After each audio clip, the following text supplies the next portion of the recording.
मोदी जी आए, digital India लेके आए। ढोल तो बजा रहे हैं आपके जाके दरवाजा पे। आप सीमांचल में ही क्यों पड़े रहते हैं कि सीमांचल की मुस्लिम बहुल इलाका?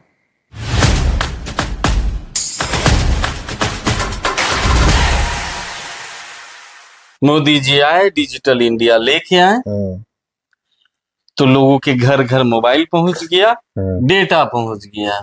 लोग खूब फेसबुक चलाते हैं, युवा खूब फेसबुक चलाता है और उसी वजह से हम जहांगीर भाई को भी पहचाने।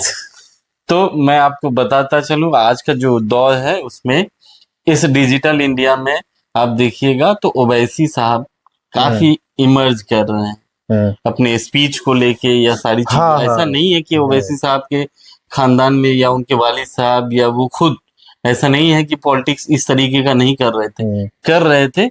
क्या मोदी का जो डिजिटल इंडिया आया है, इस मोदी जी के डिजिटल इंडिया का प्रकोप है कि ओवैसी साहब जो है इमर्ज कर रहे हैं, क्योंकि उनका जो स्पीच है अट्रैक्टिव होता है, युवा अट्रैक्ट होता है। मैं एक बात कहना चाहता हूँ कि ओवैसी साहब पढ़े लिखे लोग हैं और बहुत काबिल लोग हैं और अपनी बात बहुत समझदारी से करते हैं वो। लेकिन हिंदुस्तान एक सेकुलर मुल्क है, यहाँ कई तरह का भाषा है, कई तरह का रिलीजन है।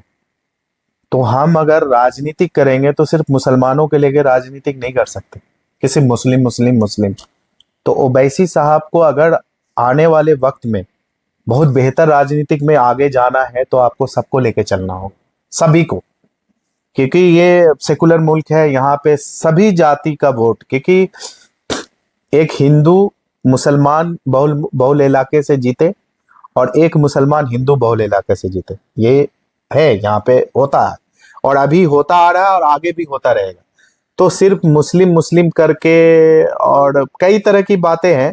अब देखिए, पॉलिटिक्स में झूठ भी बहुत बोला जाता है, पॉलिटिक्स में दिखावा भी बहुत किया जाता है। ढोल तो बजा रहे हैं आपके जाके दरवाजा पे। वो तो जबरदस्ती। देखिए, अब अभी क्या है ना कि वो ढोल बजा रहे हैं कि हमें गठबंधन में 6 सीट दे दी, 6 सीट दे दी, 5 तो आप उनको देखिए, आप गठबंधन में नहीं है तो आपको रोका किसी ने? आप 243 पे लड़िए।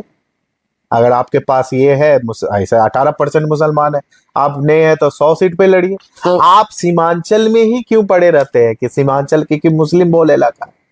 तो वहां पे तो बहुत मुश्किल है ना कि आप जाके वो उसी इलाका में डिस्टर्ब करते हैं जहाँ पे मुस्लिम बहुत ज्यादा तादाद में है, और वहां पे आप 6 सीट लड़ेंगे। आप कटिहार देख लीजिए, आप अररिया देख लीजिए, किशनगंज देख लीजिए, तो वहीं पे आप लड़े ना। आपको 100 सीट पे 200 सीट पे कौन रोका? आप लड़के दिखाइए वहां पे। लेकिन वो नहीं लड़ेंगे ना, क्योंकि हर जगह जमानत जब्त हो जाएगा। तो कहिए, हम, मेरा कहने का बस यही है कि राजनीतिक आप करिए, आप बहुत काबिल आदमी हैं, बहुत अच्छे तरह से अपनी बात को रखते हैं, लेकिन आपको राजनीतिक सबको लेके चलना होगा, सबको लेके चलना होगा, तब आपकी राजनीति। नहीं तो आप एक सिमट के रह जाएंगे।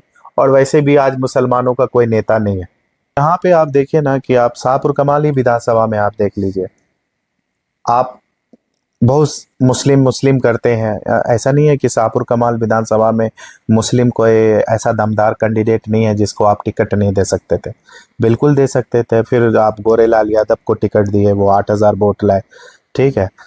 तो यहाँ पे एक मुसलमानों को भी देखिए, आने वाले वक्त में जो सेकुलर राजनीतिक है वो तो आपका चलेगा, और लोकतंत्र, क्योंकि जिस तरह से अभी लोकतंत्र पे हमला किया जा रहा है, अभी राहुल गांधी ने विदेश में कहा कि यहाँ पे कई तरह के भाषा है और कई तरह के जो रिलीजन के लोग रहते हैं, इनको अगर चलाना है तो आप लोकतंत्र ही सबसे अच्छा जरिया है जिससे आप इनको चला सकते हैं।